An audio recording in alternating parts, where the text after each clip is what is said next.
Have you ever wondered what it actually felt like to walk the dusty, sun-baked roads of first-century Galilee alongside the most famous figure in human history? Imagine the scent of dry earth, wild thyme, and olive wood lingering in the warm evening air.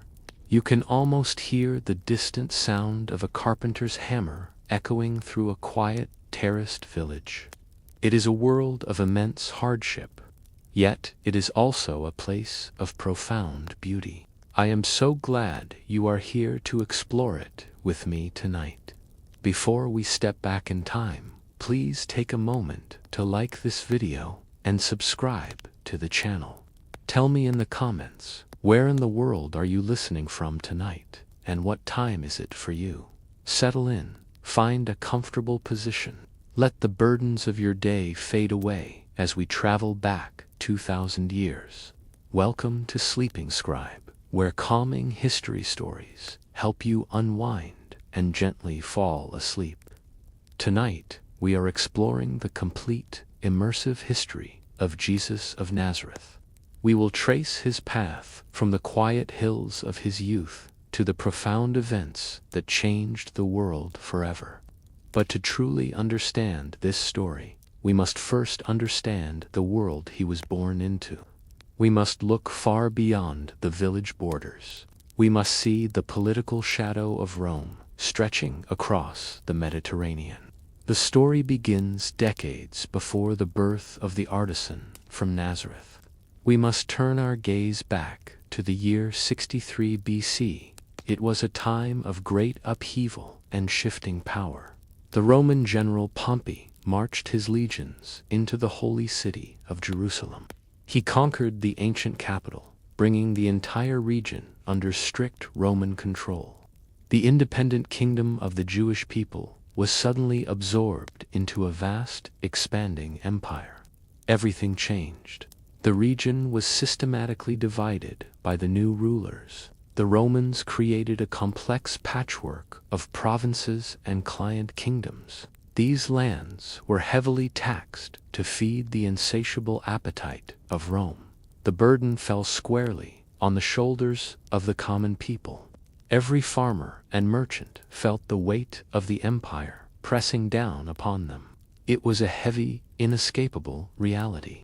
Over this fractured land ruled Herod the Great. He was a Roman client king, placed in power to maintain order and collect the endless taxes. Herod ruled Judea with a brutal, unforgiving hand until his death in 04 BC. Yet he was also a man of massive architectural ambition. He built towering, intimidating stone fortresses that cast long shadows over the local villages. These massive structures were a constant reminder of his absolute power. And so, a new era dawned over the ancient sands. The Romans established what they proudly called the Pax Romana.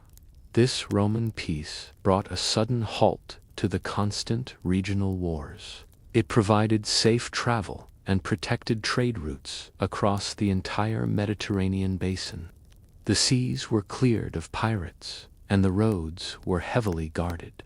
This immense network of stability would ironically aid the later spread of early Christianity. But peace did not mean true freedom for the local people.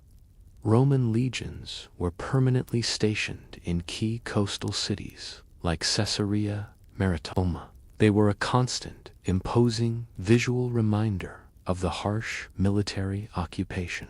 Imagine the glint of sunlight catching on the bronze armor of a Roman centurion.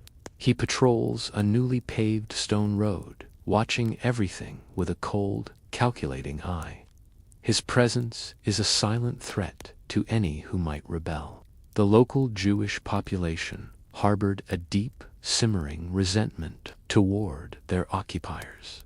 They hated the Roman polytheism that polluted their sacred lands. The sight of the fluttering red and gold Roman standard, the Aquila, against the harsh blue desert sky, was deeply offensive. It represented foreign gods and absolute subjugation. The heavy taxation only fueled their quiet, desperate anger. In the bustling provincial marketplaces, cultures collided every single day. You could hear the sharp, metallic clink of Roman denarii changing hands. Merchants haggled over spices and woven cloth. The empire demanded its due in silver and gold.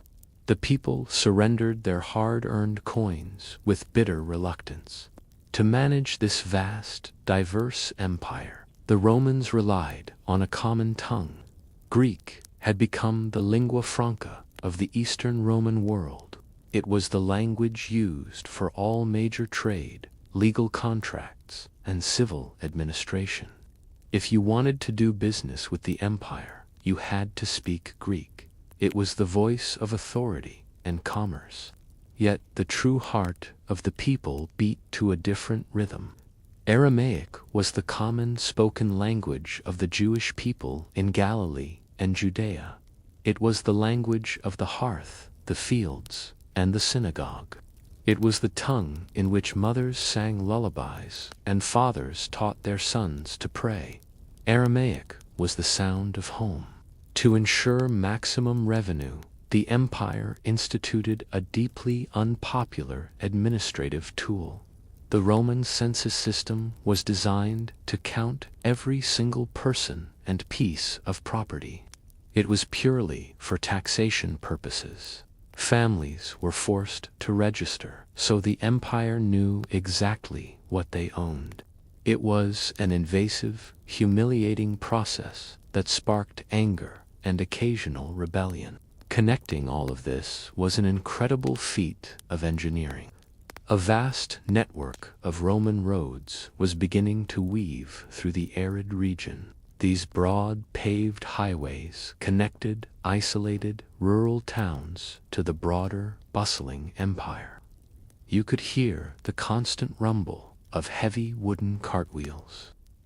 They rolled endlessly over the meticulously laid stones of the Via Maris, carrying goods to far-off lands. We leave the grand Roman roads and turn onto a narrow, dusty path. We travel north, deep into the rolling hills of the Galilean region. Here, nestled in a quiet, secluded basin, we find a tiny, obscure hamlet. This is first-century Nazareth. It was an incredibly small, agrarian village. Historians estimate its population was merely 200 to 400 people. It was a place where everyone knew their neighbors perfectly. In fact, Nazareth was so small, it was entirely ignored by the wider world. The village was never once mentioned in the ancient texts of the Old Testament. It does not appear in the sweeping volumes of the Talmud. Even the detailed historian Josephus completely overlooks its existence. Nazareth was a place of total, absolute insignificance. It was just a small cluster of stone houses clinging to a rocky hillside. The local economy was entirely agrarian and tied to the turning seasons. The villagers focused all their energy on terraced farming. They carved narrow steps into the steep hillsides to plant their precious crops. They grew rich, dark grapes and hardy, silver-leafed olive trees. They cultivated small patches of essential grain. Life was a constant, grueling cycle of planting, tending, and harvesting. Imagine standing on a high ridge overlooking the fertile Jezreel Valley below. You can see the beautiful, golden hue of wheat fields swaying gently in the warm afternoon breeze. It is a stunning, peaceful sight. The earth provides just enough to survive, but never enough to rest. The people of Nazareth worked tirelessly from dawn until dusk. When the day ended, families retreated to their humble dwellings. Homes in Nazareth were typically small, multi-room structures. They were built around a central, shared courtyard where daily life unfolded.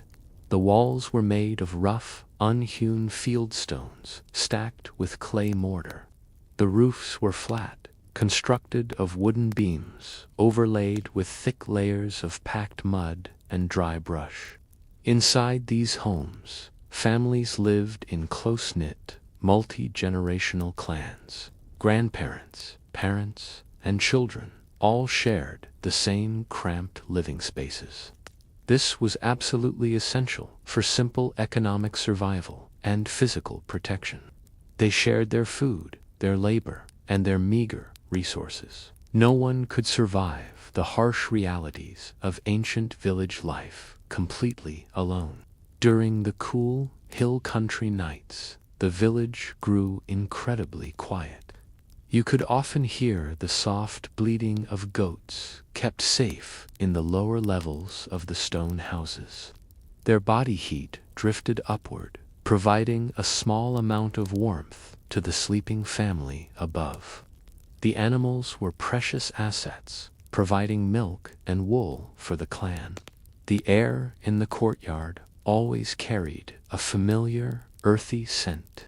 You could smell the distinct odor of burning olive pits and dried animal dung. These abundant materials were used as vital fuel for the small clay cooking fires.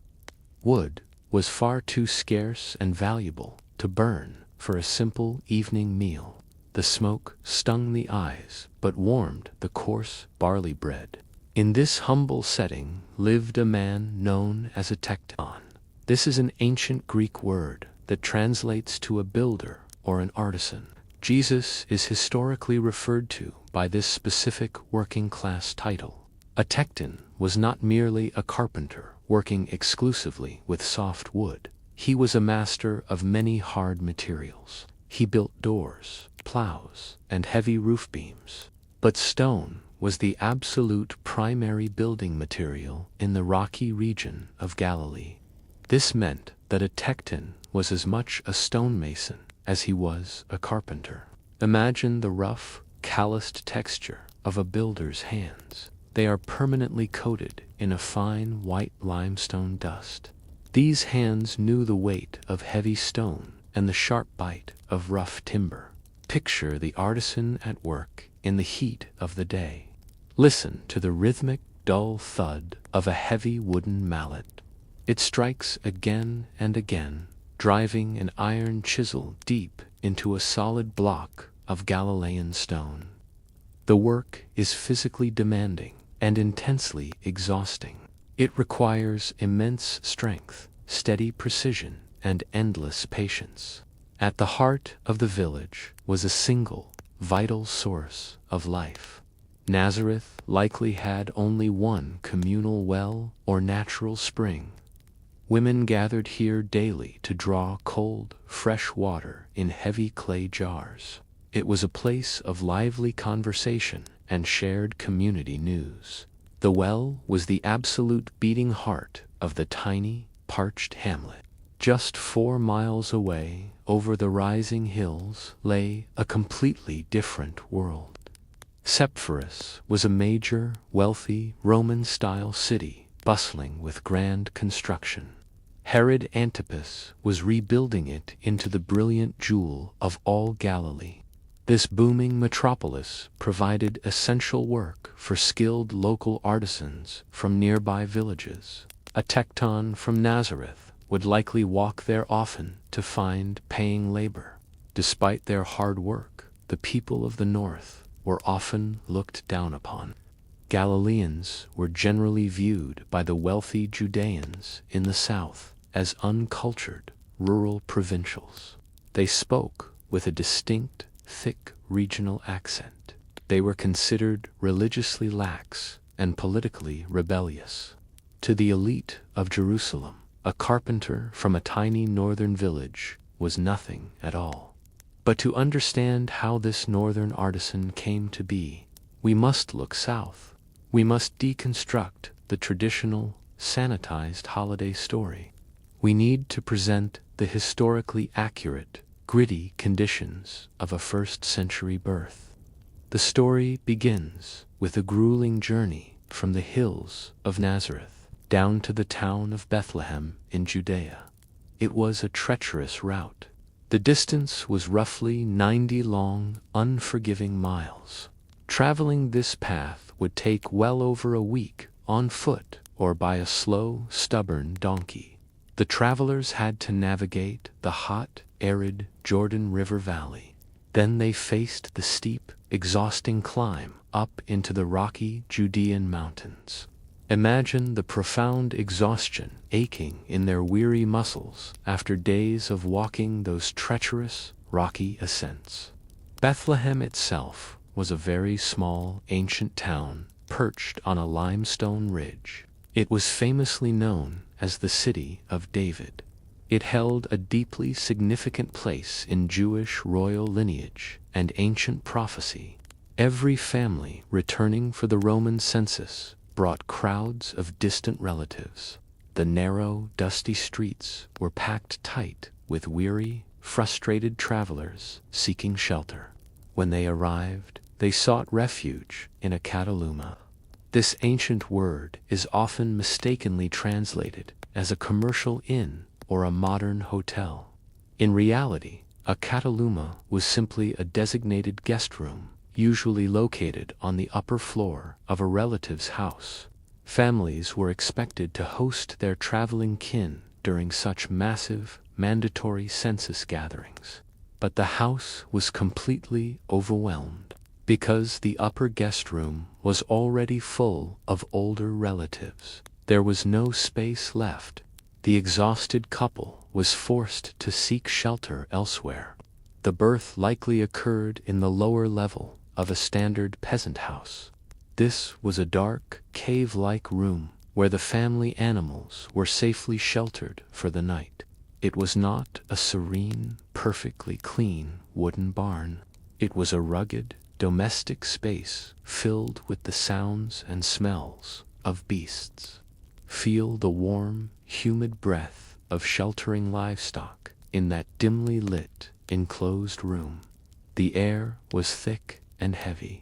It was a humble, startlingly commonplace for a child to take his first breath. When the child was born, he was placed in a manger. These were not the tidy wooden, crisscrossed structures depicted in later Renaissance art. They were often carved directly into the bedrock floor of the animal shelter. Imagine the rough, cold touch of a carved limestone manger, padded only with dry, prickly hay. The mother carefully wrapped her newborn in simple, swaddling clothes. These were long, narrow strips of woven cloth. They were used to firmly wrap infants from head to toe. This was a completely standard, ancient medical practice. Mothers believed it ensured the child would grow with straight, strong limbs. The baby was bound tight against the chilling night air. Outside the village, men watched the dark hills. The shepherds in first-century Judea were often marginalized, forgotten figures. They lived incredibly rugged, lonely lives on the absolute periphery of polite society. They slept on the hard ground, constantly guarding their valuable flocks from wolves and thieves. They were considered unclean by the religious elite, yet they were the first to hear the news. Far away, scholars studied the shifting heavens. The Magi, often called the wise men, were not ancient kings. They were likely highly educated Zoroastrian astrologers or wealthy priests. They journeyed from the distant Parthian Empire, which is located in modern-day Iran. They tracked celestial movements, believing the stars announced the birth of great, world-changing rulers. They followed a spectacular anomaly in the heavens. Imagine looking up and seeing the brilliant, piercing light of a remarkably bright star. It hung suspended in the vast, unpolluted night sky of the ancient desert. It was a guiding beacon, leading them across hundreds of miles of hostile, trackless sand. They rode for months to find the source of the omen. When they finally arrived, they presented gifts fit for royalty. They brought gold, frankincense, and myrrh.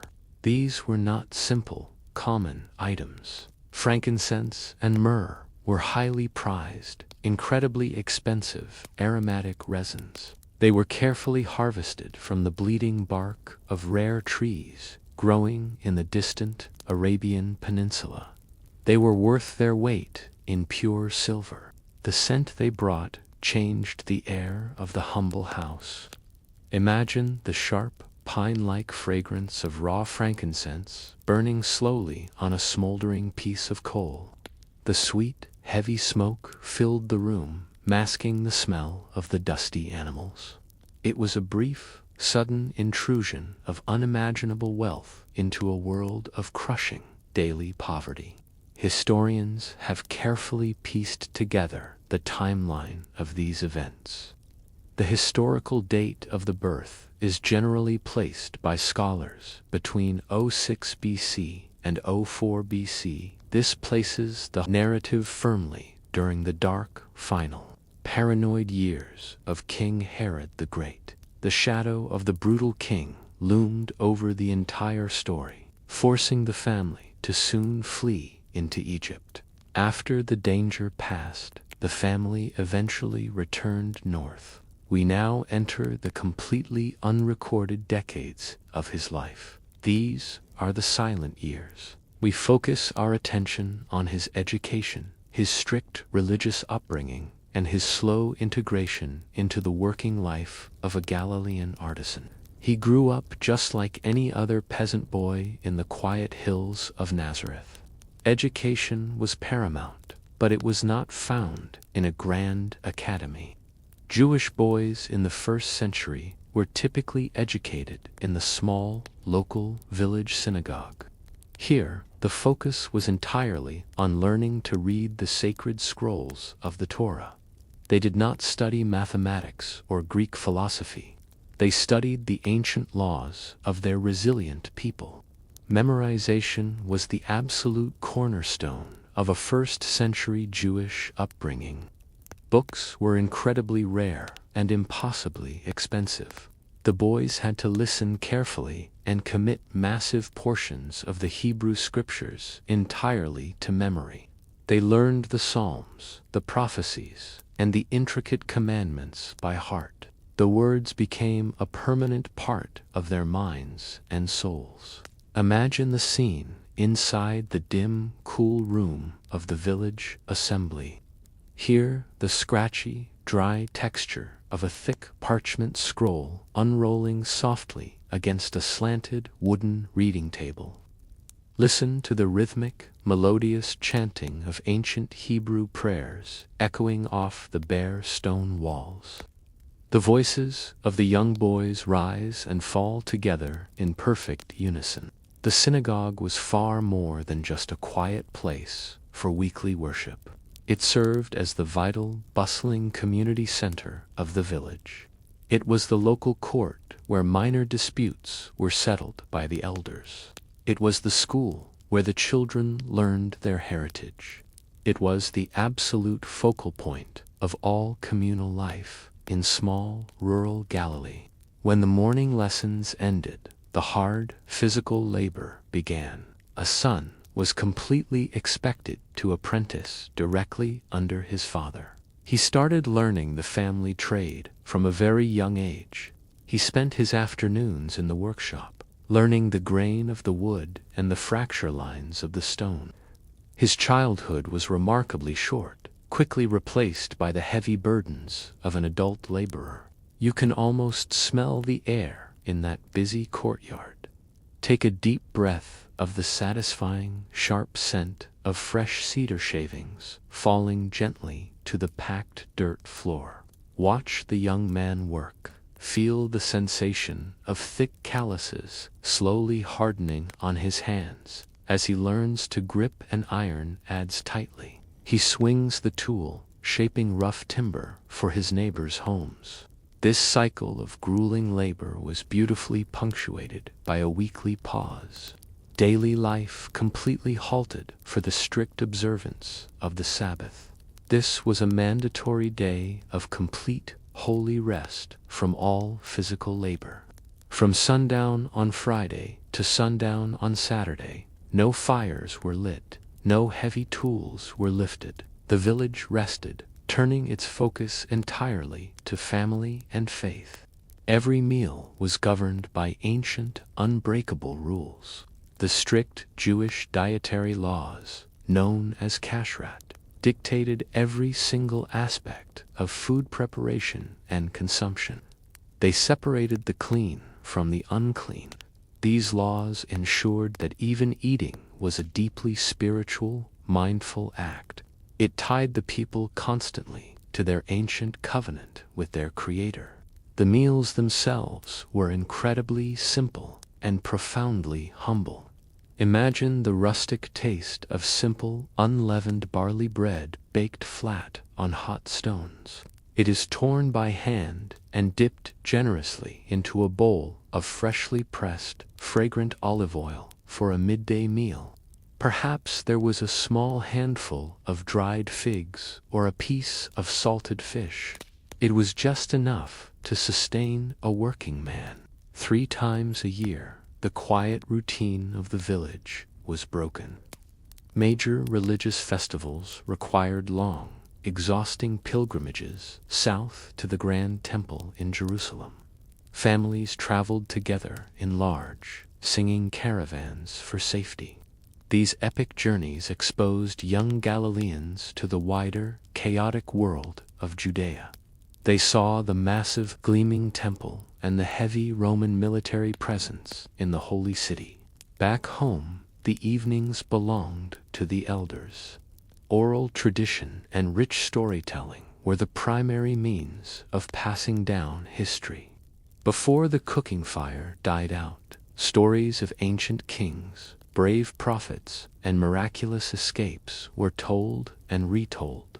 Moral lessons were woven into beautiful, easily remembered narratives. This was how a culture survived without grand libraries. The surrounding world provided the perfect classroom. The rural, deeply agrarian Galilean landscape surrounded the young artisan every day. He watched the farmers sowing seed on rocky soil. He saw the shepherds separating sheep from goats at twilight. He noticed the tiny mustard seeds growing into massive bushes. These simple, daily observations provided the brilliant basis for the famous parables he would later use to teach the masses. But hanging over all of this was a dark, heavy cloud. The economic reality was brutal and unforgiving. The crushing taxes paid directly to Rome drained the region of its wealth. On top of this, the mandatory tithes paid to the Grand Temple in Jerusalem placed a severe double financial burden on poor peasant families. They worked endlessly, yet they remained trapped in a cycle of deep, perpetual poverty. As we leave the quiet, sunlit hills of his youth behind, I would love to know your thoughts. What other fascinating historical figures or lost ancient eras would you like us to explore together in future videos? Let me know in the comments below. And now, let us follow the dusty, winding road down to the muddy banks of the River Jordan. The quiet, unrecorded decades of the artisan from Nazareth finally came to an inevitable close. He left the dusty carpenter shop and the familiar scent of cedar shavings completely behind him. He turned his back on the rolling green hills of his quiet Galilean youth. He began a long, solitary journey south toward a vastly different landscape. He was walking toward a profound moment of transformation that would alter the course of human history forever. His destination was the deep, sweltering rift of the ancient Jordan River Valley. The air grew steadily warmer and much thicker with every single mile he descended.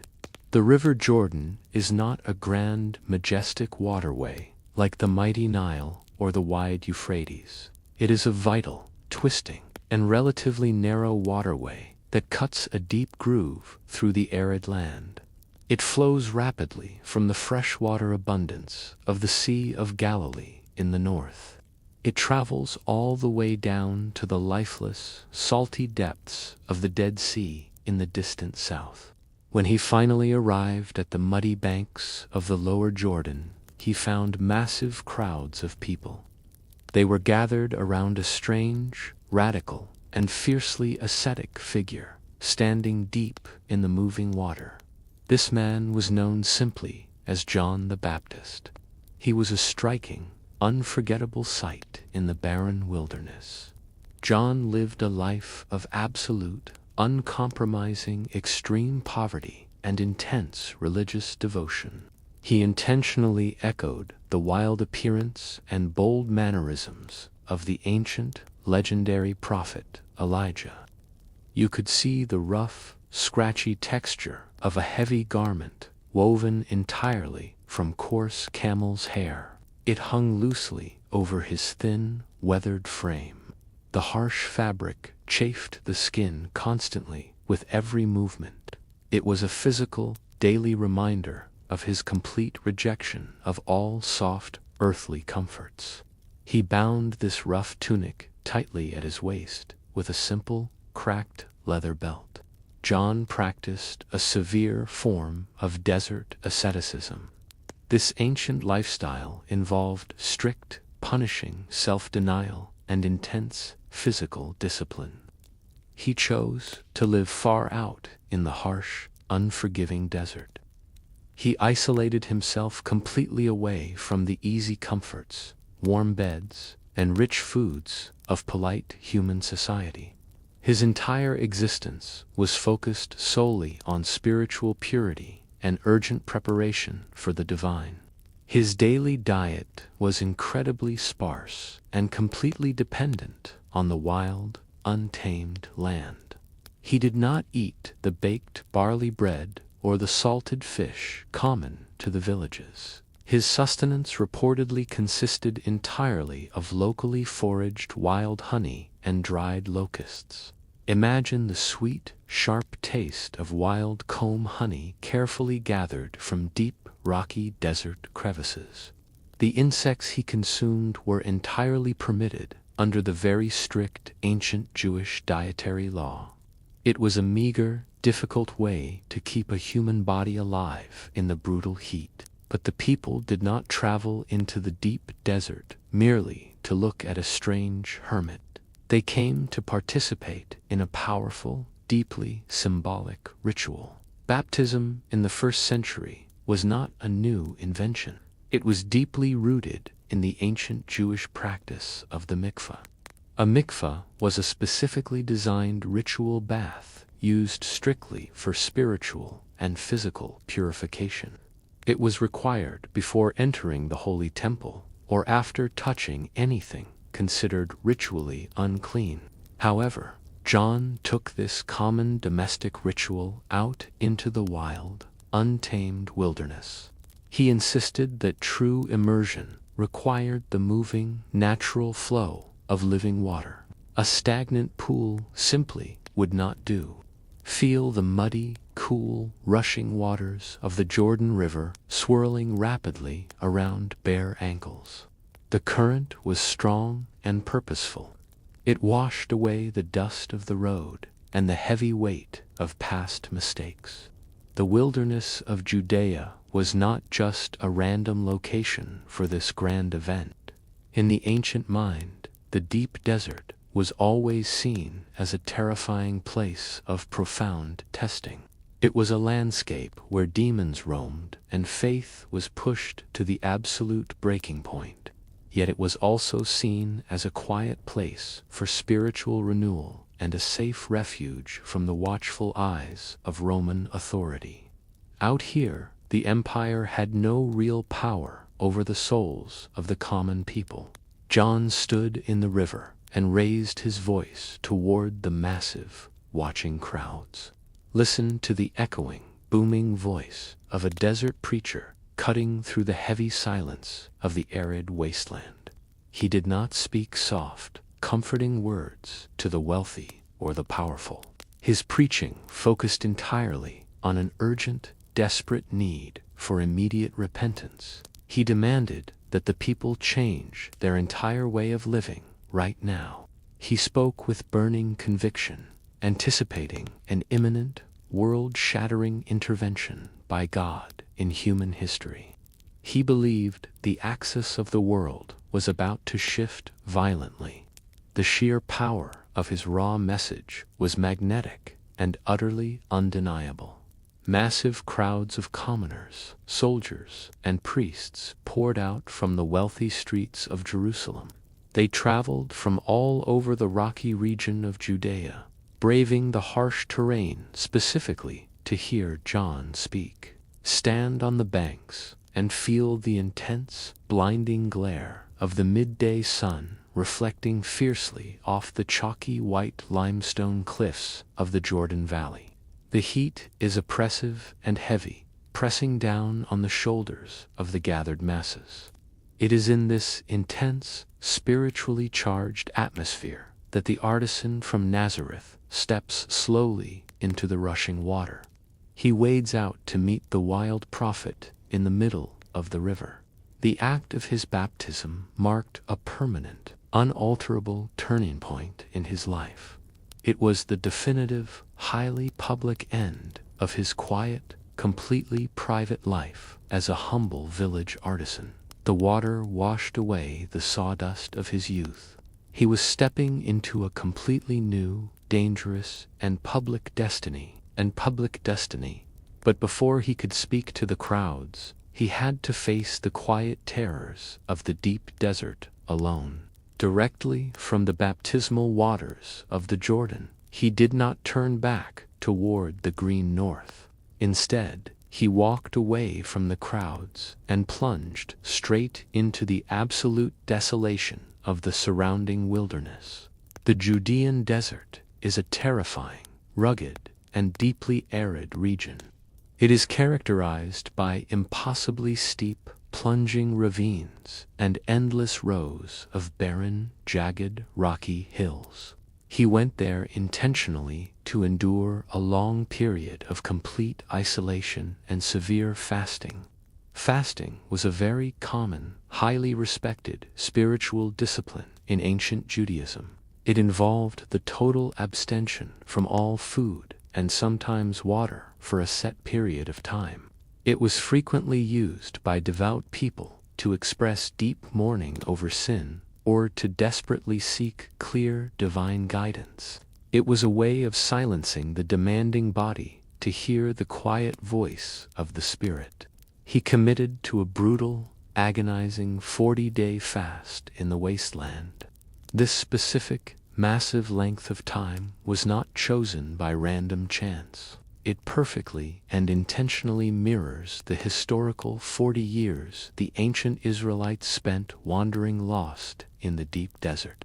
He was retracing the difficult, foundational steps of his ancestors through the dry, lifeless sand. He was testing his own limits against the same harsh stones. The physical environment was incredibly hostile and completely unforgiving to human life. The desert temperature fluctuates wildly and violently every single day. There is a scorching, unbearable, suffocating heat that bakes the rocks by day.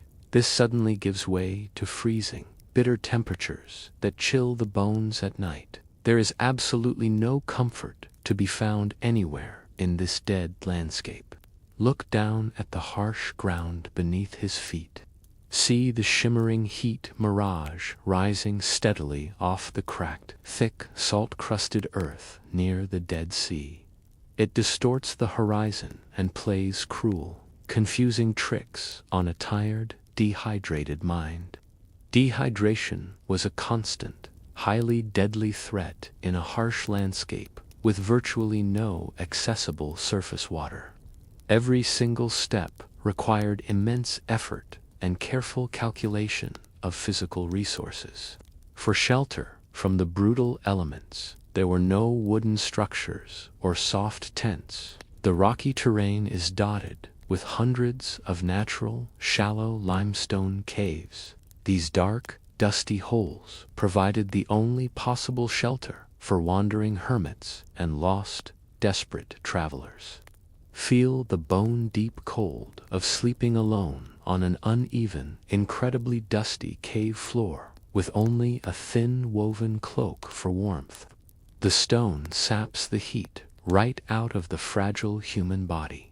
The nights in the wilderness were filled with deep, terrifying sounds. Listen to the chilling, mournful howl of desert winds sweeping violently through narrow, jagged slot canyons at midnight. The darkness concealed many deadly, quiet threats that moved over the cold stones. Hear the terrifying, sudden rattle of dry, loose stones tumbling down a steep ravine in the pitch black of the night. You never know what caused the rocks to fall. Wildlife in the arid region was scarce, but incredibly dangerous to a lone, weakened man. The shadowy rocks hid highly venomous vipers and large, stinging scorpions waiting in the cool dust. The occasional massive Syrian brown bear or a stealthy, spouted leopard prowled the high, rocky ridges looking for desperate prey. To sleep in the open was to invite sudden, violent death from the shadows. Yet, amidst the terror and the crushing hunger, there was a stark, magnificent beauty. If you climbed to the highest jagged peaks of the desert mountains, the view was breathtaking. These summits offer sweeping, endless, panoramic views of the entire massive Jordan Rift Valley below. You can see the ribbon of the river and the dead, glassy surface of the salt sea. It is a view that makes a person feel incredibly small and entirely alone. He was not the first or the only man to seek God in this specific wasteland. The Essenes, a very strict and deeply devout Jewish sect, also lived out their lives in this exact desert region. They famously built an isolated, communal settlement at Qumran, very near the salty shores of the Dead Sea. They too believed the desert was the only place to remain pure from the corrupting influence of the wealthy cities. They copied sacred scrolls and waited patiently in the dry heat for the end of days. Surviving for over a month in this desolate, barren wilderness required profound, almost superhuman physical endurance. But more than that, it demanded an absolute, unbreakable psychological resilience. Imagine the agonizing, hollow, consuming ache of an entirely empty stomach after days of strict, unyielding fasting. The mind begins to wander, and the will begins to severely weaken. He had to conquer his own humanity before he could begin his great mission. When the long period of testing finally ended, he emerged from the dry wasteland completely transformed and ready. He turned his back on the dead stones and traveled far north, back toward the region of his youth. But he did not return to the quiet, hidden carpenter shop in tiny Nazareth. Instead, he orchestrated a strategic relocation to the vibrant, bustling lakeside town of Capernaum. This choice of location would define the entire shape of his upcoming ministry. Capernaum was a loud, busy, and incredibly profitable commercial fishing village. It sat directly on the busy northern shore of the Great Lake. More importantly, it was a crucial, highly strategic Roman toll collection point. It was situated directly on a major international land trade route that connected distant empires. Wealth, travelers, soldiers, and merchants flowed constantly through its narrow, crowded stone streets every single day. The lifeblood of this bustling town was the massive body of water it sat beside. The Sea of Galilee, also historically known as Lake Gennesaret, is a very large, incredibly beautiful freshwater lake. It is technically the absolute lowest freshwater lake on the entire planet Earth. Its shores were packed tightly with heavy wooden boats, drying nets, and shouting, busy men. The local economy was dominated entirely by the massive fishing industry. Fishing in the ancient world was not a quiet, relaxing hobby enjoyed on a sunny afternoon. It was a grueling, intensely labor-intensive, and highly dangerous industrial operation. The heavy work was usually done in the pitch dark of night when the fish came closer to the surface. The men used massive, incredibly heavy drag nets or wide, circular cast nets thrown perfectly by hand. Walk along the bustling stone docks of Capernaum in the early morning light. Breathe in the incredibly pungent, heavy, salty smell of thousands of freshly caught fish. The odor mixes with the scent of massive, damp linen nets baking dry in the hot morning sun. The air is thick with the sound of merchants haggling loudly over the price of the overnight catch. It is a chaotic, vibrant, and incredibly alive place. The primary catches pulled from the deep lake were essential to the survival of the entire local economy. They caught abundant, flat tilapia, which is often proudly called St. Peter's fish by the locals today. They also pulled up vast, heavy quantities of silver sardines and large, bottom-feeding carp. Imagine the brilliant, flashing silver of a massive school of panicked sardines caught struggling in the shallow, sunlit waters near the sandy shore. This massive volume of fish was not just eaten locally by the villagers. This was a highly organized, massive export business that generated significant regional wealth. Huge amounts of the daily fish catch were heavily salted and dried out in large, industrial processing facilities. These massive centers were located in the nearby, wealthy coastal town of Magdala.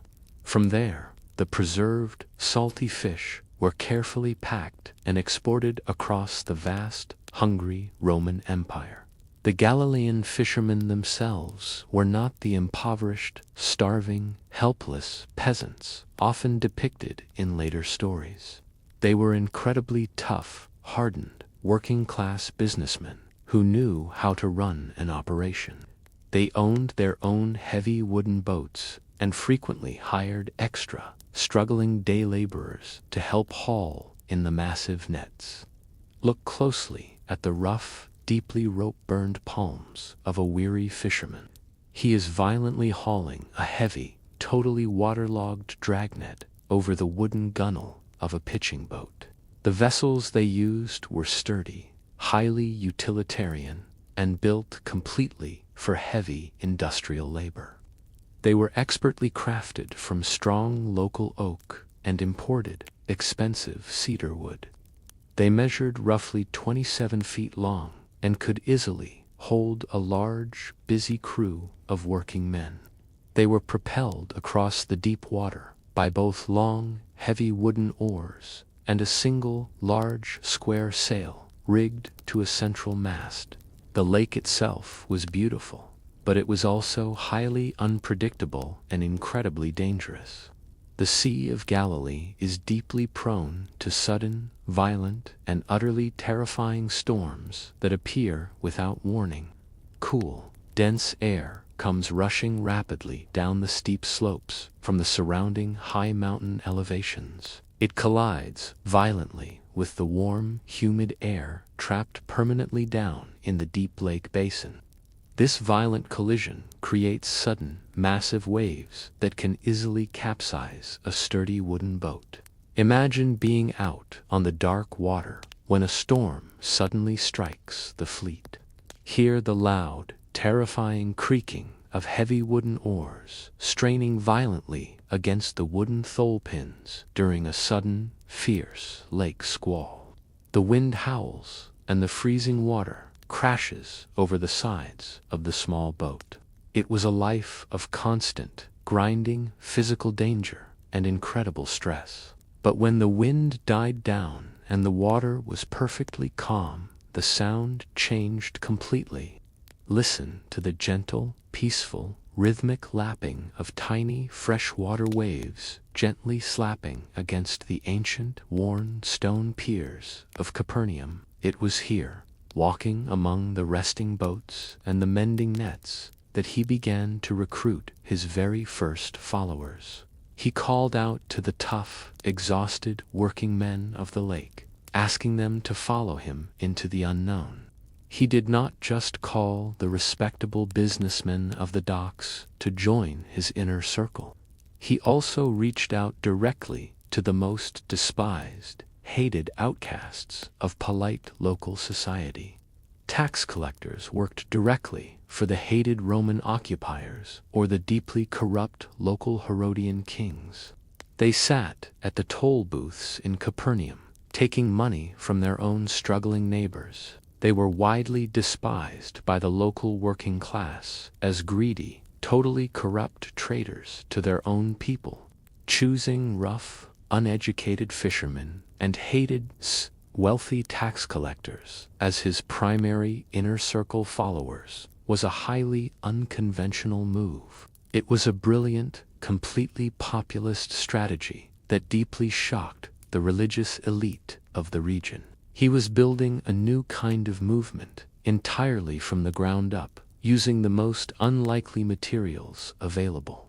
With his small, rough group of followers gathered around him, his public ministry exploded into motion. His profound message resonated incredibly powerfully with the common, struggling people of the northern region. He began to travel constantly through the surrounding green hillsides and the many small, dusty, rural villages. He delivered his core teachings to rapidly growing, desperate crowds of hopeful, listening peasants. One of these massive gatherings became legendary, forever known to history as the Sermon on the Mount. The location they called the Mount was not a jagged, towering, snowy mountain peak. It was highly likely a gentle, sloping, green hillside located very near the bustling town of Capernaum. This specific, natural bowl shape carved into the earth created a perfect, flawless, natural acoustic amphitheater. Feel the soft, cool, green texture of damp spring grass beneath you. It grows thick on a sloping hillside, acting as a natural, highly comfortable cushion for a massive, seated crowd of eager listeners. The natural geography allowed a single human voice to reach thousands of ears without any need to shout. Feel the gentle, cooling breeze carrying a clear, steady voice effortlessly across a natural basin of solid Galilean rock. Rabbis and highly respected teachers in the first century had a very specific, expected posture for public teaching. They did not stand up and pace back and forth like modern public speakers. They traditionally sat down upon a large rock or a wooden stool when delivering official, highly authoritative instruction. He sat down quietly among the wild spring flowers, and the vast, noisy crowd hushed immediately to listen to his words. His teaching method was brilliant and totally accessible to the common, uneducated working people. His teachings relied heavily on the brilliant, constant use of parables. These were short, highly memorable, and deeply allegorical stories used to explain incredibly complex ideas. They were drawn directly and intentionally from the everyday, difficult, dirty, rural life of his massive peasant audience. He used the deeply familiar agricultural and pastoral imagery of the Galilean region to communicate his profound spiritual truths. He spoke often of exhausted farmers walking the fields and sowing seeds directly into thin, rocky soil. This imagery perfectly matched the common, scattered broadcast farming methods used daily by all Galilean peasants. They threw the seeds by hand, hoping the wind would carry them to good dirt. He pointed directly to the vibrant, explosive yellow of tiny mustard flowers blooming wildly along the dusty edges of a cultivated wheat field. The mustard seed was a common, incredibly fast-growing, weed-like bush plant found growing aggressively all over the entire northern region. He also used highly familiar pastoral imagery to make his profound, challenging points totally clear to the herders. He spoke clearly of careful shepherds separating their valuable white sheep from their dark goats at the end of a long day. This was not a metaphor to them. It was a daily, absolute evening reality for the working people. Goats possessed much thinner coats of hair and absolutely needed much warmer indoor shelter at night to survive the chilling hill country winds.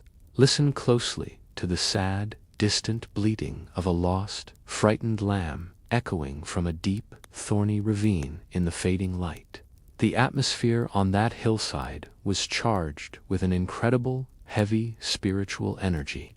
Notice the deep, captivated, total silence of hundreds of working people hanging desperately on every single spoken word in the golden afternoon light. His radical teachings completely and totally inverted all the accepted, rigid social norms of the ancient, hierarchical world.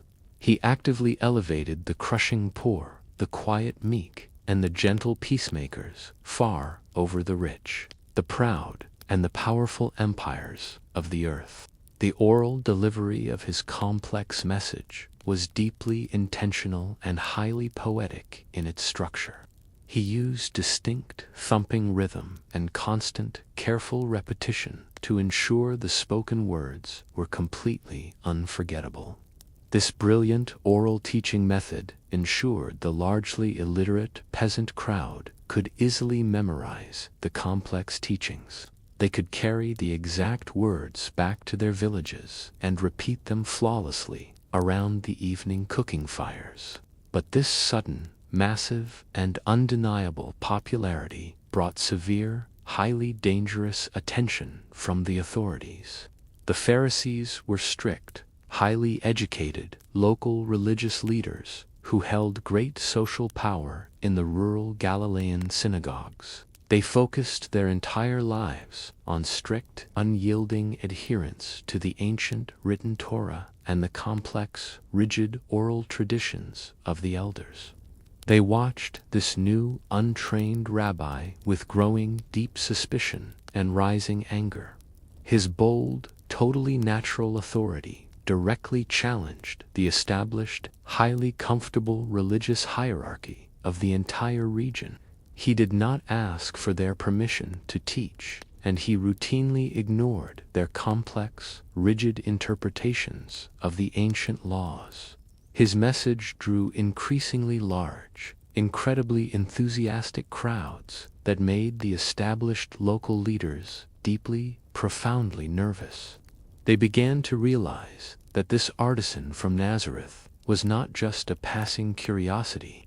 He was a massive, uncontrollable threat to the established order. It is absolutely fascinating how the simple, hard, everyday life of a Galilean fisherman or a poor, struggling farmer can profoundly shape stories that continue to echo loudly for millennia. If you were living back in first century Galilee, working the land or the water, what specific trade do you think you would have worked in? Would you have been a rough fisher on the lake, a dusty baker in the village, or maybe a quiet, strong carpenter shaping stone and wood?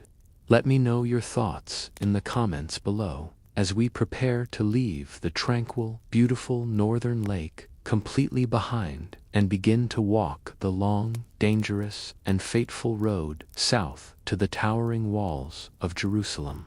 The vibrant, incredibly active days of teaching along the shores of the great northern lake eventually began to draw to a close. The Galilean ministry had reached its absolute peak, drawing massive crowds from every surrounding village and dusty rural town. But the true heart of the ancient Jewish faith did not reside in the quiet hills of the north. The center of the world was located far to the south, secured behind towering, impregnable walls of pale limestone. It was time to leave the familiar comfort of the fishing boats and begin the dangerous, fateful journey to Jerusalem. The timing of this momentous journey was entirely dictated by the sacred, ancient calendar of the Jewish people. They were traveling south specifically to observe Passover, which was one of the 3 major mandatory pilgrimage festivals. This solemn, deeply historical event commemorated the legendary escape of their ancestors from bitter slavery in distant Egypt. The ancient law strictly required all able-bodied Jewish men to travel to the holy city to offer their sacrifices. It was a time of immense, profound national pride and deep collective remembrance of divine deliverance. During most of the year, Jerusalem was a relatively modest, quiet provincial capital nestled high in the rugged mountains. Historians estimate its normal, everyday population was only around 40,000 permanent residents. But during the chaotic, bustling week of Passover, the city underwent an absolutely massive, overwhelming transformation. The total population would rapidly swell to well over 200,000 people in a matter of a few short days. Every single street, courtyard, and available empty room was packed tightly with devout, exhausted travelers from across the entire known world. The journey from the northern region of Galilee to the high capital was long, exhausting, and fraught with physical danger. Most devout pilgrims chose to entirely bypass the central region of Samaria due to deep, ancient, and bitter ethnic tensions. Instead, they carefully routed their long caravans down the deep, sweltering expanse of the Jordan Valley. They walked for many long, hot days until they reached the ancient, incredibly lush oasis city of Jericho. Jericho sat far below sea level, offering a brief, beautiful respite of cool water and sweet palm dates. But the relief of Jericho was incredibly brief, because the hardest part of the entire journey lay immediately ahead. The road from Jericho up to Jerusalem was a steep, treacherous, and deeply exhausting 18-mile uphill climb. The travelers had to ascend thousands of feet in elevation through narrow, desolate, and entirely barren rocky canyons. This specific road was notoriously dangerous, plagued constantly by desperate, violent bandits who hid waiting in the deep limestone caves. The travelers moved together in very large, tightly packed groups for simple, necessary physical protection. Despite the crushing, heavy physical exhaustion, the mood among the climbing pilgrims was incredibly joyful and deeply focused. To pass the long hours and encourage the weary walkers, the people sang loud, beautiful, and ancient melodies together. They chanted specific, sacred songs, known historically as the Psalms of Ascent, as they slowly climbed toward the holy city. Imagine the harmonious, multi-layered chanting of ancient Hebrew psalms drifting gently across the deep, quiet canyons. The beautiful sound echoed off the sheer rock walls, lifting the tired spirits of every single traveler on the long road. Approaching the grand city from the dusty eastern road was an unforgettable, totally overwhelming sensory experience. The final stage of the long journey involved slowly cresting the high, sweeping ridge of the Mount of Olives. As they reached the absolute top of this prominent hill, the entire magnificent city suddenly lay completely exposed before them. The elevated vantage point provided a stunning, incredibly dramatic panoramic view of the massive temple complex across the deep valley. It was a sight that brought many exhausted, weeping pilgrims, straight to their weary, dusty knees, in pure, overwhelmed awe. Listen closely to the rhythmic, echoing sound of thousands of worn, sandaled feet crunching together on the dusty, white limestone road.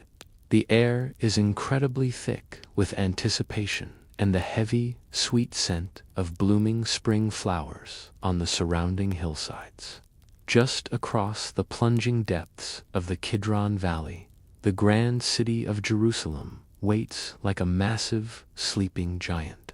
The setting sun casts long, deep, dark shadows across the ancient, worn stone walls and the crowded, bustling lower gates. But the atmosphere inside those heavy walls was a highly volatile, incredibly dangerous mix of deep devotion and simmering anger. Passover was a celebration of ancient Jewish liberation from a cruel, foreign occupying power. This specific theme of freedom made the current Roman occupiers incredibly nervous, deeply suspicious, and highly vigilant. The heavy celebration of past rebellion very frequently sparked sudden, violent, and completely uncontrollable modern riots in the packed, narrow streets. To maintain strict, unyielding control over the massive crowds, the Roman military presence was drastically and highly visibly increased. The powerful Roman governor, a man named Pontius Pilate, did not normally reside in the tense, volatile mountain capital. He preferred the comfortable, deeply Romanized coastal headquarters located far away in the lovely city of Caesarea Maritima. But during the dangerous Passover festival, he traveled directly to Jerusalem with thousands of heavily armed, battle-hardened legionaries, specifically to maintain brutal order. Because the small, walled city simply could not hold the massive influx of hundreds of thousands of tired visitors, they spilled outside. The arriving pilgrims set up temporary camps in tens of thousands of small, fragile cloth tents. These countless small shelters dotted the sweeping green hillsides, completely surrounding the massive outer city walls. Imagine the smoky, totally chaotic scent of thousands of small, individual cooking campfires burning softly on the slopes of the Mount of Olives at dusk. The night air was alive with the endless, murmuring sound of countless different languages and varied regional dialects. At the absolute center of this massive, swirling sea of humanity stood the undisputed heart of the entire Jewish world. The magnificent structure was known simply and respectfully as the Second Temple. Exploring the awe-inspiring massive architecture of this sacred space is completely essential to understanding the heavy events that followed. Herod the Great had initiated a massive, incredibly ambitious expansion project decades earlier to completely rebuild the ancient site. His relentless, driving ambition successfully made it one of the absolute largest and most magnificent religious complexes in the entire ancient world. To create enough flat, usable space on the very top of the jagged, uneven mountain, Herod employed brilliant, massive engineering. He built colossal, incredibly heavy stone retaining walls to support a massive, flat paved platform known as the Temple Mount. These walls were constructed from truly massive, perfectly cut blocks of solid white limestone, weighing countless tons each. A very large, exposed portion of this massive western retaining wall still miraculously survives today, standing as a quiet testament to the scale of the ancient work. Along the entire southern edge of this massive flat stone plaza stood an incredibly grand, truly magnificent building. This was the Royal Stoa, a truly massive open-air basilica supported by rows of colossal, towering pillars. It served as the bustling, completely chaotic primary center for all major commerce, currency exchange, and complicated legal transactions. Imagine the incredibly cool, totally smooth touch of a monolithic, beautifully carved marble column standing tall in the deeply shaded, crowded royal stoa. It offered a brief, quiet shadow from the intense, baking heat of the open, sunlit courtyards outside. The absolute core mechanism of all ancient Jewish worship at this specific time was the careful, ritual practice of animal sacrifice. The massive altar required a constant, unending flow of offerings to properly satisfy the strict, ancient laws of purity. During the massive week of Passover alone, it required the slaughter of literally hundreds of thousands of completely unblemished, perfect yearling lambs. The sheer logistical scale of moving, inspecting, and sacrificing these countless animals was an entirely staggering, monumental daily undertaking. The outermost, largest courtyard of the massive complex was historically called the Court of the Gentiles. This vast, completely open stone area was the only place where non-Jewish visitors were legally allowed to walk and pray. However, during the busy festival seasons, it essentially functioned as a massive, incredibly noisy, completely open-air livestock market. The atmosphere was incredibly overwhelming, totally chaotic, and completely devoid of any quiet, peaceful, spiritual reflection. Listen to the truly deafening, endlessly echoing cacophony filling the massive, sun-baked stone courtyards. You can hear the panicked bleating of thousands of terrified sheep, the soft cooing of caged doves, and the aggressive shouting of busy, haggling merchants. It was a place of loud, ruthless business, completely overshadowing the quiet prayers of the devout pilgrims who had traveled so incredibly far. The air itself was thick and heavy, carrying the deeply intense scent of burning frankincense, mixed strongly with the smell of roasting meat, rising continuously from the massive bronze altar. To properly pay the mandatory, strict, half-shekel temple tax, the visiting pilgrims required very specific, highly regulated currency. Everyday foreign money, like the common Roman denarii or the standard Greek drachmas, were considered totally unacceptable. These common coins often bore the deeply offensive engraved image of a human emperor, violating the strict ancient commandments against carved idols. Money changers were absolutely necessary to carefully exchange this unacceptable foreign currency into the completely approved, pure silver Tyrian shekels. These authorized money changers set up countless small, heavy wooden tables completely across the crowded, noisy stone floors of the outer courtyard.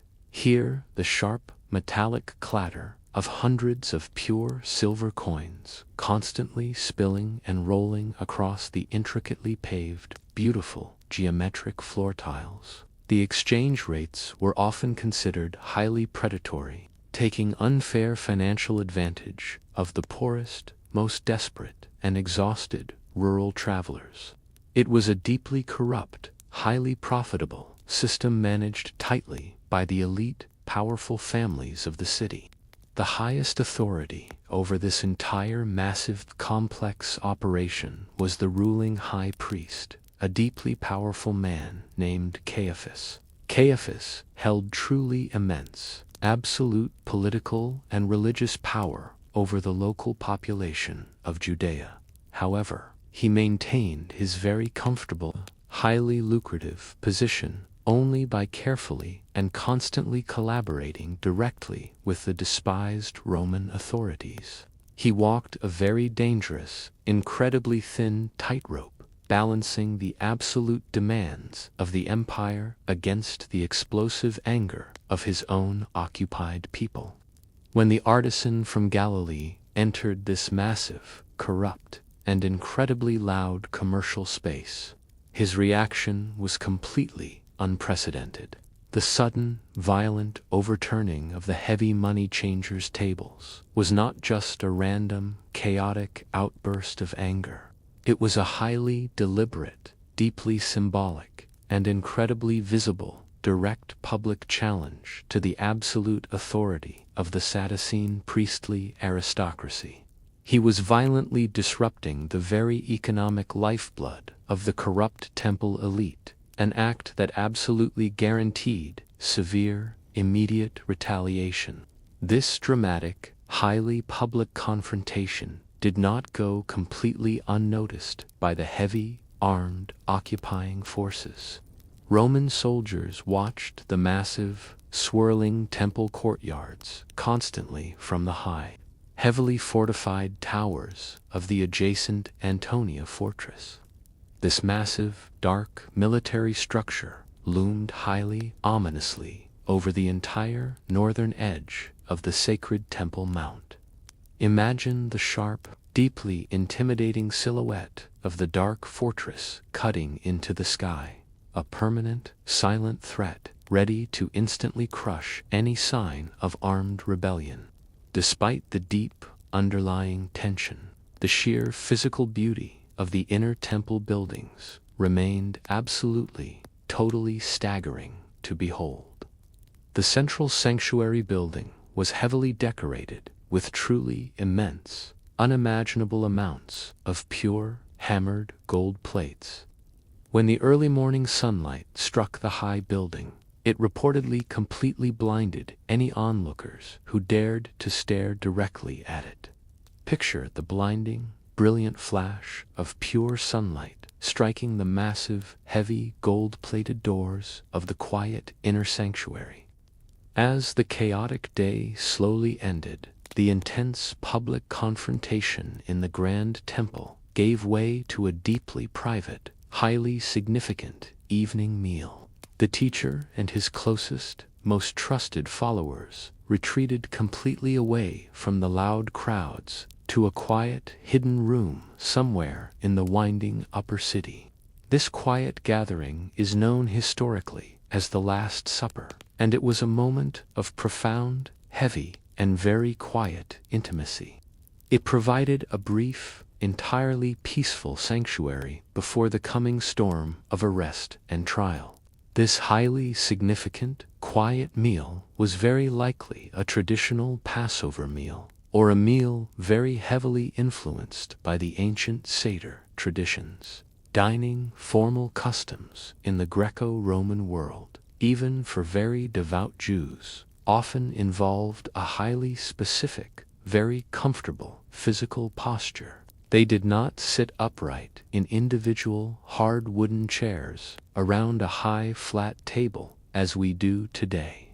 They dined by reclining comfortably on long, low, heavily cushioned couches arranged in a U shape around a low central table, a formation known as a tricep. They leaned heavily on their left elbows, eating slowly with their right hands, allowing for long, relaxed, and deeply intimate evening conversation. The food they consumed was incredibly simple, but heavily loaded with deep, profound historical and spiritual symbolism.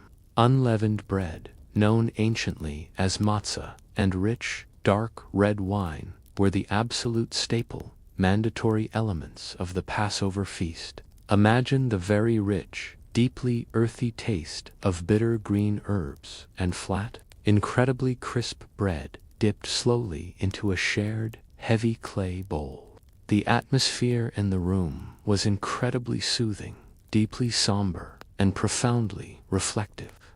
Picture the incredibly warm, soft, gently flickering amber light of small clay oil lamps burning quietly on stands. The small flames cast long, slow, dancing shadows completely across the rough stone walls of the quiet upper room. It was an atmosphere of deep brotherhood, quiet reflection, and heavy, unspoken sorrow. During this quiet meal, the teacher performed an incredibly shocking, totally unexpected act of absolute subversion. The washing of dusty, dirty feet was a deeply menial, completely degrading task, strictly reserved only for the absolute lowest-ranking household servants. For an honored, respected teacher to kneel down and wash the dirty feet of his own students was a completely shocking, truly radical act of pure humility. It completely overturned all accepted ancient notions of proper social status and expected human authority. When the long, heavy meal finally concluded, they left the quiet safety of the upper room and walked slowly out into the dark night. They descended carefully down the steep, totally dark, eastern slope of the sleeping city, heading completely away from the populated areas. The deep, plunging Kidron Valley completely separates the high-walled city of Jerusalem from the rising slopes of the Mount of Olives. They crossed the quiet, babbling brook at the bottom of the valley and entered a small, deeply shaded, enclosed agricultural garden. This quiet, isolated place was known historically as Gethsemane, an ancient Aramaic word that directly translates to oil press. This clearly indicates it was an active, working olive grove, heavily used for the crushing and processing of rich olive oil. The ancient, twisted olive trees in this quiet garden can actually live for many thousands of years, anchoring deeply into the rocky soil. Feel the incredibly rough, deeply grooved bark of a massive, ancient olive tree pressed tightly against a trembling, fearful human hand in the total dark. The air in the garden was incredibly still, completely heavy, and deeply cold. Feel the very crisp, cool night air of the deep Kidron Valley carrying the faint, sweet scent of blooming spring flowers. But beneath the calm, the psychological weight pressing down upon him was entirely crushing and completely absolute. He stepped entirely away from his sleeping, exhausted friends to pray alone in the deep, suffocating shadows of the twisting trees. The immense, truly overwhelming psychological condition he experienced in that dark garden was so deeply intense it manifested physically. The historical accounts describe him actually sweating drops of blood as he knelt completely alone in the cold dirt.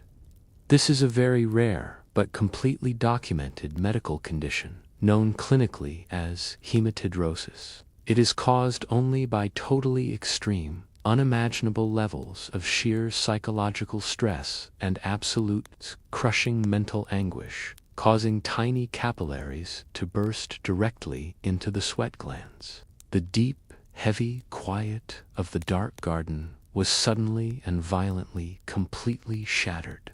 The sudden, totally startling flare of a burning, smoking pitch torch cut violently through the inky blackness of the peaceful olive grove. The heavy, rhythmic sound of marching, booted feet and the sharp clanking of drawn weapons echoed loudly against the sleeping trees.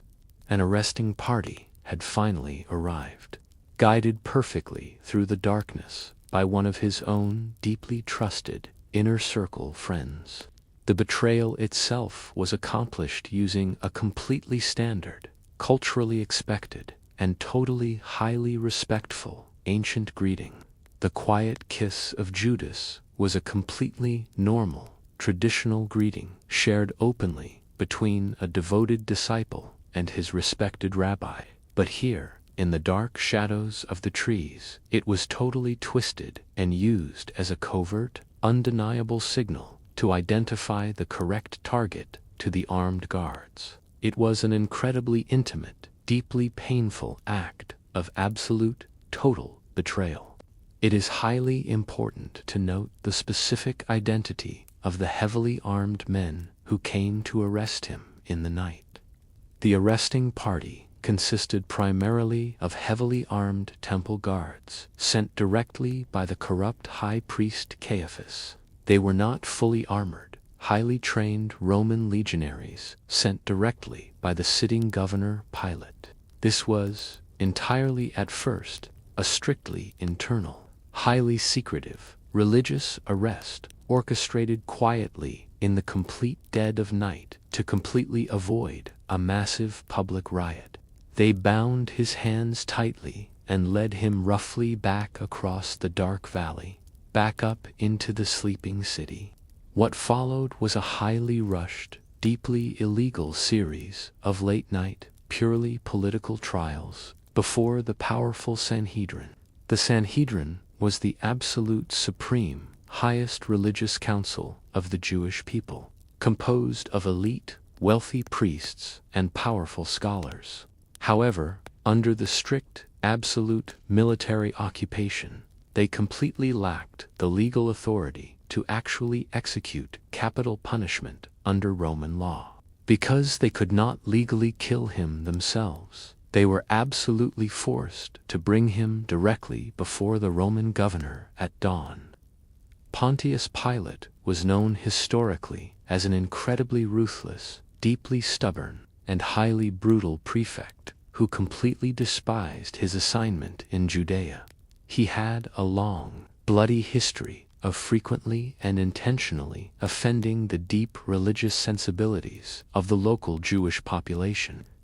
He cared absolutely nothing for their complex internal religious disputes or their ancient, confusing laws. Therefore, the specific charge brought directly to Pilate was not a religious matter of blasphemy, but a pure, capital crime against the empire. The elite priests accused him of high sedition, claiming he declared himself to be the absolute king of the Jews to the Romans. This was a direct, completely treasonous threat to the absolute authority of the Emperor Caesar in distant Rome. Pilate was completely forced to act swiftly to crush any potential rival to the absolute power of the vast Roman state. The brutal punishment began with a completely standard, truly horrific Roman preliminary procedure known clinically as scourging. This was explicitly designed to drastically weaken the condemned victim and totally break their will before the actual execution began. The soldiers used a highly specialized, brutal weapon called a flagrum, which was a heavy leather whip heavily weighted with jagged pieces of lead and sharp bone. The punishment was incredibly severe, tearing the flesh entirely to the bone and causing massive, critical blood loss. Following the brutal beating, the deeply exhausted, completely bloodied man was forced to carry the instrument of his own agonizing death. He did not carry the entire massive cross structure, as is often depicted in later inaccurate religious art. The cross carried by the condemned was usually just the heavy patibulum, which is the solid, horizontal crossbeam. This rough, totally unhewn piece of heavy timber weighed anywhere from 75 to 100 heavy pounds. Imagine the totally agonizing, deeply splintered weight of heavy, rough-hewn timber pressing violently down into a deeply wounded, entirely raw shoulder. The agonizing, slow march completely through the narrow, crowded streets. The execution site was a small, desolate, rocky outcrop known locally as Golgotha, a dark name perfectly meaning the place of the skull. It was likely located directly along a very busy main travel road leading into the walled city. Crucifixion was never done quietly in private. It was a deliberately, completely public, totally agonizing execution, explicitly designed by Rome to deter rebellion through pure, absolute terror. The physical, cold mechanics of ancient Roman crucifixion were truly horrifying, completely precise, and incredibly brutal. The condemned was thrown down completely onto the heavy wooden beam, and thick, rusted iron spikes were driven completely through the flesh. These massive iron nails were roughly 5 to 7 long inches in total length. They were driven powerfully through the strong, bony wrists, not the soft palms, which could simply tear completely through under the heavy weight. Imagine the incredibly dull, deeply sickening thud of a heavy iron mallet striking a heavy, completely rusted Roman nail into solid wood. The heavy beam was then hoisted high up and securely attached to the permanently fixed, completely solid upright post. Another massive iron spike was then driven violently straight through the solid, thick heel bones, pinning the feet completely to the rough timber. The intense pain was absolutely unimaginable, completely radiating through the entirely exhausted, completely broken human body. Yet, the actual, final cause of death in this specific method of execution was not the severe trauma or the massive blood loss. Death by Roman crucifixion was primarily, ultimately, caused by slow, absolutely agonizing asphyxiation. The entire weight of the hanging body pulled violently down on the diaphragm, making it completely impossible to exhale trapped air. To simply draw a single, agonizing breath, the victim had to violently push up on the pierced feet and pull up on the pierced wrists. Eventually, the victim completely lacked the sheer physical strength to push up, and they simply suffocated slowly in the open air. As he hung dying on the rough wood, the physical suffering was completely absolute and entirely profound. He was offered a very small, brief moment of terrible, completely mocking relief by the attending soldiers. Feel the totally dry, completely metallic, awful taste of cheap, intensely sour wine, offered on a wet sponge attached to a long hyssop branch. It was a final, completely bitter taste of the world he was slowly leaving behind. As the long, terrible afternoon dragged completely on, a strange, truly terrifying phenomenon reportedly completely occurred. The bright, clear midday sky suddenly completely darkened, obscuring the warm sun and chilling the watching crowd. Imagine the completely eerie, totally sudden, deep darkness creeping completely over the midday sky, wrapping the rocky limestone hillside in an entirely unnatural, heavy gloom. The darkness seemed to perfectly mirror the completely profound, heavy spiritual weight of the incredible event completely unfolding on the rocky hill. Finally, entirely exhausted and completely broken, the teacher from Galilee drew his absolute final, ragged breath and surrendered his life. Because the sacred Sabbath day was rapidly, entirely approaching, the bodies absolutely had to be quickly, completely removed from the wooden crosses, according to strict, ancient Jewish law. Dead bodies absolutely had to be completely buried before sundown to prevent totally defiling the sacred land. This strict time constraint led to incredibly hasty, very rushed burials in nearby empty rock-hewn tombs. His completely lifeless body was taken down quickly, wrapped entirely in clean linen, and placed gently in a cold, totally dark stone tomb. A massive, heavy, completely round stone was quickly rolled totally across the small entrance, sealing the darkness completely inside. The noise of the busy, chaotic city continued loudly in the distance, but the garden tomb was completely, entirely silent.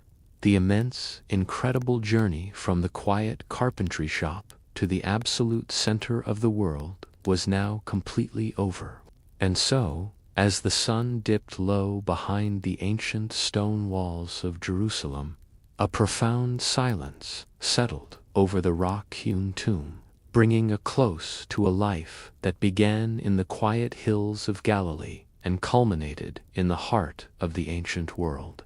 The story of the builder from Nazareth, a narrative of immense historical weight and enduring mystery, finds its rest here in the cool shadows of the Judean rock.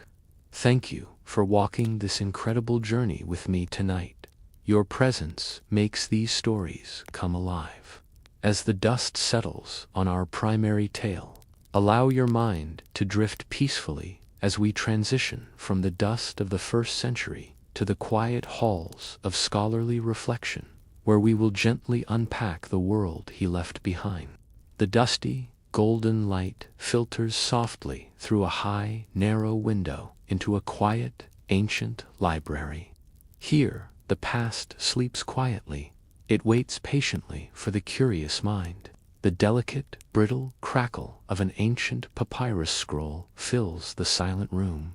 It is being carefully unrolled by a scholar's gentle hands. These fragile texts hold the echoes of a distant time. They are the keys to understanding a world long gone. We begin our journey by looking at the sources. Historians rely on both texts and testimonies to reconstruct the life of Jesus. They look far beyond the theological writings. They seek independent voices from the ancient world. One such voice is Flavius Josephus. He was a prominent Jewish historian living in the 1st century. His monumental work is known as Antiquities of the Jews. In these heavy volumes, Josephus provides crucial, independent references. He mentions both Jesus and John the Baptist. His words offer a rare glimpse from an outsider. We also have the writings of Tacitus. He was a highly respected Roman historian. Tacitus wrote his famous Annals early in the 2nd century. In a brief but powerful passage, he mentions a specific execution. Tacitus records the execution of a man called Christus. He notes this was carried out by the Roman governor Pontius Pilate. It is a cold and bureaucratic detail, yet it anchors the story in undeniable Roman history. Another fascinating voice is Pliny the Younger. Pliny was a Roman governor stationed in Asia Minor. Around the year 112 AD, he wrote a letter. He sent this letter directly to Emperor Trajan. Pliny detailed the unfamiliar practices of early Christians in his province. He asked the emperor for advice on how to handle them. The faint, faded brown ink of Greek lettering tells a story. This ink is now preserved under the dry, climate-controlled glass of a museum display. It connects us to those early believers. But what of the most famous texts? The Gospels of Mark, Matthew, Luke, and John are incredibly important.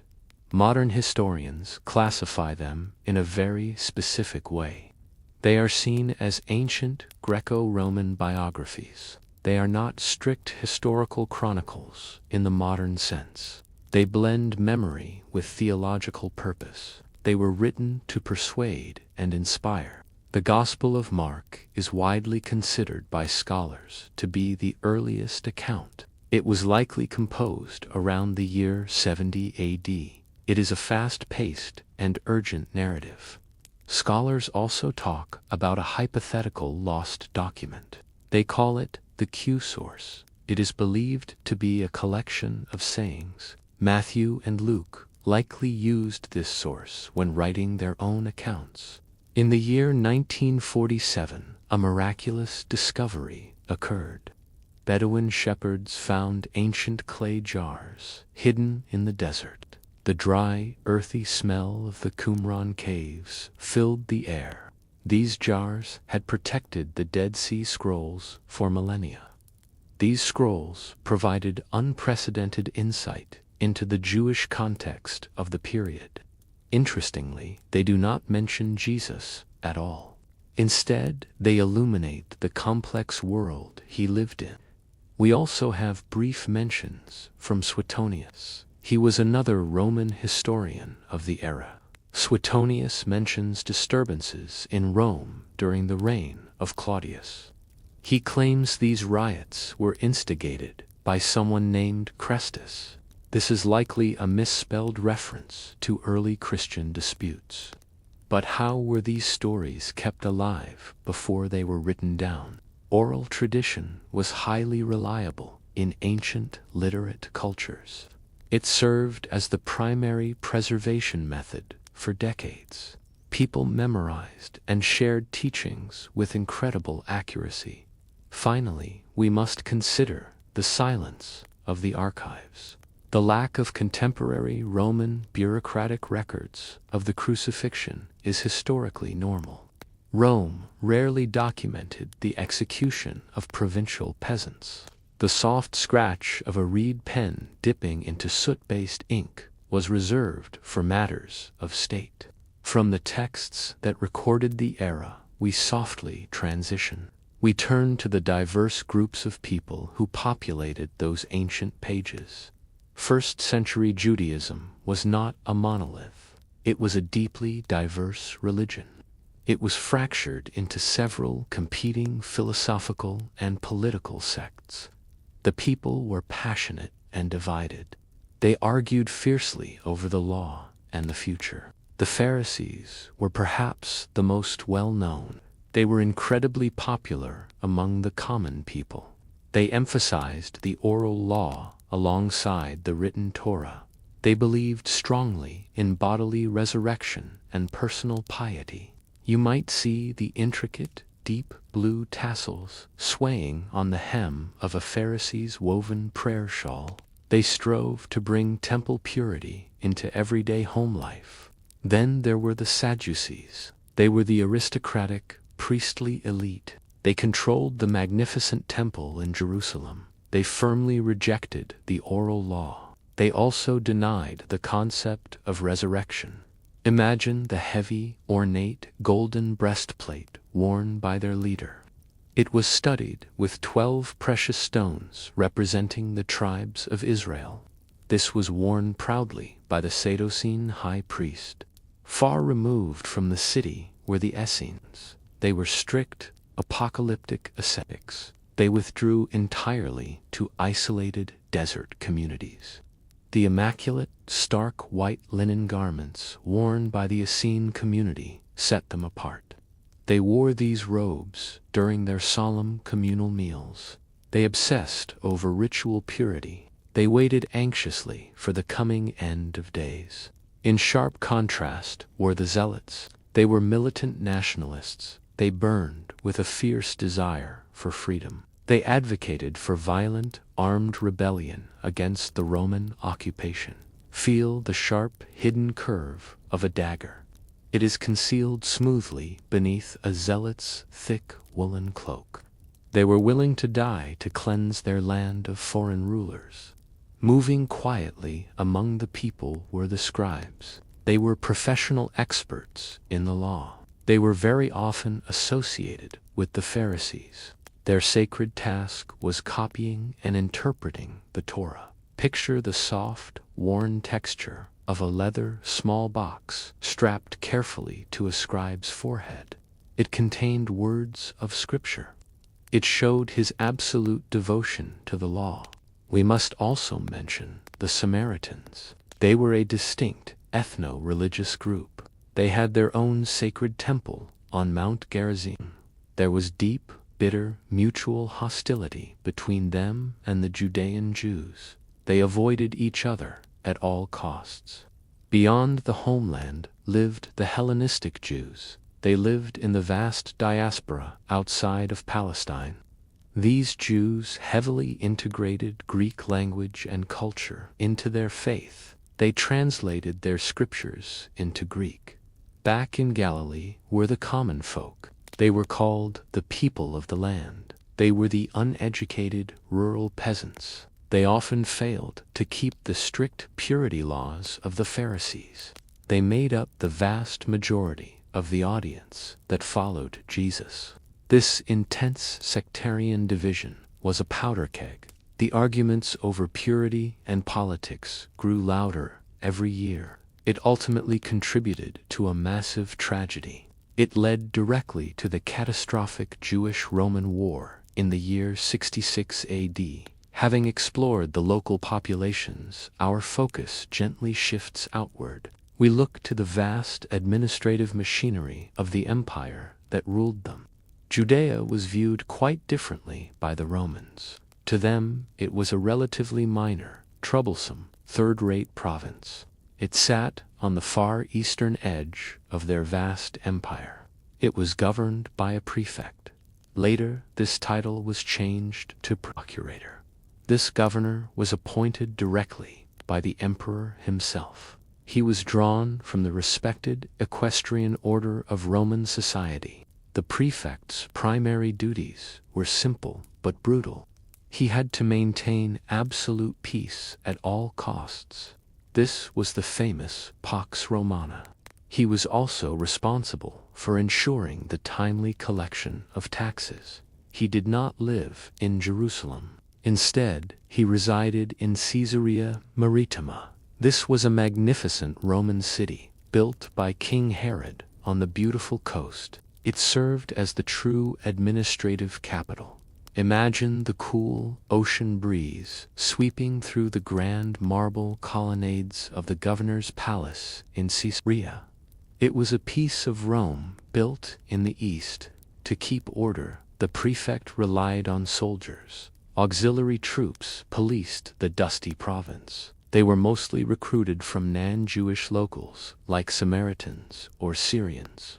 The heavy, measured clank of hobnailed Roman sandals marching in perfect unison echoed across stone courtyards. These soldiers enforced the strict Roman legal system. This system was highly structured despite its cruelty. It granted specific, untouchable rights to official Roman citizens. Crucifixion was a terrifying example of Roman power. It was a punishment strictly forbidden for Roman citizens. It was a lingering public death. It was reserved exclusively for slaves, pirates, and provincial rebels. It sent a clear message of dominance. The economic dominance was just as crushing. Tribute to Rome included a heavy poll tax. There was also a land tax. Various tolls were collected on roads and bridges. This severely crippled the local economy. Look closely at the money they used. The intricate stamped profile of Emperor Tiberius gleams on the surface of a silver denarius coin. It was a constant reminder of who owned the world. Publicani were the feared tax collectors. They contracted with Rome to extract these taxes. They were legally allowed to keep any surplus they could force out of the populace. They were universally despised. Meticulously organized rows of papyrus scrolls detailed provincial tax quotas. They sat stacked high on a Roman administrator's desk. The constant friction was unbearable. The clash between Roman polytheistic idolatry and Jewish strict monotheism was dangerous. It created a perpetual state of political tension. The province was always a tinderbox, waiting for a spark. The smooth, polished surface of a wooden centurion's staff was always ready. It was used to brutally direct troop movements and beat back unruly crowds. We drift smoothly from the political boundaries of the empire. We move down to the physical, natural boundaries of the land itself. The land of Israel is incredibly diverse geographically. It is a narrow strip of earth squeezed tightly between two forces. On one side is the vast Mediterranean Sea. On the other lies the harsh Syrian desert. The coastal plain stretches along the sea. It is fertile, green, and flat. It was traditionally inhabited by the ancient Philistines. By the 1st century, it had become heavily Romanized. Moving inland, we find the central hill country. It runs like a rocky spine right down the middle of the land. It contains famous ancient cities like Jerusalem and Bethlehem. Here the farmers practiced difficult terraced farming on the steep slopes. The soft, powdery crunch of dry, chalky limestone dust coats everything. It swirls beneath leather sandals on a winding hill trail. Further east, the land drops suddenly. The Jordan Rift Valley is a massive, deep geological depression. It plunges well below sea level. It reaches its lowest point at the desolate Dead Sea. The thick, salty buoyancy of the Dead Sea is completely unique. The water feels incredibly smooth and heavy against the skin. North of this salt lake is the beautiful Sea of Galilee. It is essentially a large freshwater basin entirely surrounded by hills. This geography creates a very unique microclimate.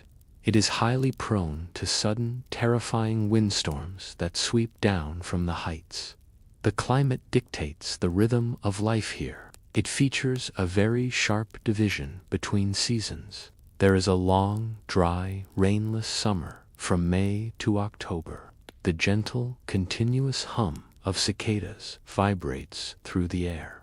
They sing in the shade of a massive, ancient sycamore tree during the baking heat of the day. Then comes the wet, chilly winter. Water is life in this arid place. The early rains of autumn are celebrated.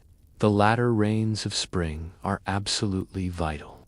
Crop survival depends entirely upon them. They dominated the agricultural anxiety of the people. But when the water comes, the land transforms. The vibrant, sweet scent of wild anemones fills the air. They blanket the Galilean hillsides in a carpet of color after the first spring rains. The region looked different back then. It was heavily forested in antiquity. There were thick stands of cedar, oak, and pine. Sadly, much of this wood was eventually cleared for Roman siege works. Travel was slow and difficult. It was dictated entirely by the rugged geography. The main routes strictly followed the flat valleys. Travelers avoided the harsh, deadly desert interior at all costs. Water was always the most precious commodity. It was carefully and brilliantly managed. The ancients built complex networks of underground cisterns, stone aqueducts, and protected natural springs. Imagine the cool, refreshing splash of rainwater. It is drawn deep from a dark, plastered underground cistern. It brings life to a thirsty traveler. From the unchanging, ancient landscape, we gently look forward. We turn to the immediate historical aftermath that permanently altered this region. Immediately following the crucifixion, everything seemed lost. But his followers quickly reorganized in the crowded alleys of Jerusalem. Initially, they remained a small, devout sect entirely within Judaism. They continued to pray at the great temple. But the message did not stay contained. The movement began to spread rapidly. It moved like water along the well-paved Roman trade routes. It reached major, bustling cities like Antioch in the north. It traveled to the grand city of Ephesus. Eventually, it reached the mighty capital of Rome itself. The Apostle Paul became a central figure in this expansion. He was a Hellenistic Pharisee. He became the primary architect of spreading this new message. He took it beyond the Jewish communities to the wider Gentile world. These early gatherings were not held in grand public buildings. They occurred softly and quietly in private homes. Imagine the soft, secretive whisper of a gathering. They meet in the dim, candle-lit courtyard of an Ephesian merchant's home. They share bread and tell stories. But dark clouds were gathering back in Judea. In the year 66 AD, the long simmering Jewish resentment finally exploded. The Great Jewish Revolt against the Roman Empire began. It was a brutal, devastating conflict. Rome responded with overwhelming, terrifying force. In the year 70 AD, 4 heavily armed Roman legions arrived. They were led by the brilliant General Titus. They ruthlessly besieged the holy city of Jerusalem. The siege culminated in absolute, horrific destruction. The magnificent Second Temple was burned to the ground. The heavy, tragic plume of black smoke rising over the destroyed city was visible for many miles. It signaled the end of an era. The destruction of the temple permanently altered the very nature of Judaism. It caused a massive, necessary shift in the faith. It changed from a temple-based, sacrificial religion. It became a rabbinic, text-based faith centered on the synagogue. The early Christian movement also experienced a profound change. It formally split from mainstream Judaism in the dark decades following the temple's destruction. They became two distinct, separate paths. The conquerors returned to Rome in triumph. The famous Arch of Titus was built in Rome to celebrate this victory. It still stands tall today. It depicts the victorious Roman soldiers. They are shown carrying away the looted, solid gold menorah from the ruined Jerusalem temple. The deep, masterful carvings of the Arch of Titus are haunting. They capture the frozen, proud motion of victorious Roman legionaries in enduring stone. Back in Jerusalem, there was only quiet. The quiet, profound silence of the empty, ruined Temple Mount is heartbreaking. It is bathed softly in the cool, pale light of a full moon. The historical ripple effect of this period is truly staggering. The life of a single Galilean teacher completely reshaped the world. It altered the religious and political trajectory of the entire Western Hemisphere. It is a story of incredible reach. As we close the book on the scholarly details and historical echoes of first-century Judea, let your mind rest easy. The centuries have rolled by. Great empires have risen and turned to dust. Yet the landscape and the ancient stories remain. They are gently woven into the very fabric of human history. If you are still awake, I thank you for lingering in these quiet halls of thought. I hope you are feeling calm and deeply relaxed. Let us drift a little further now. We are stepping away from the grand sweep of history.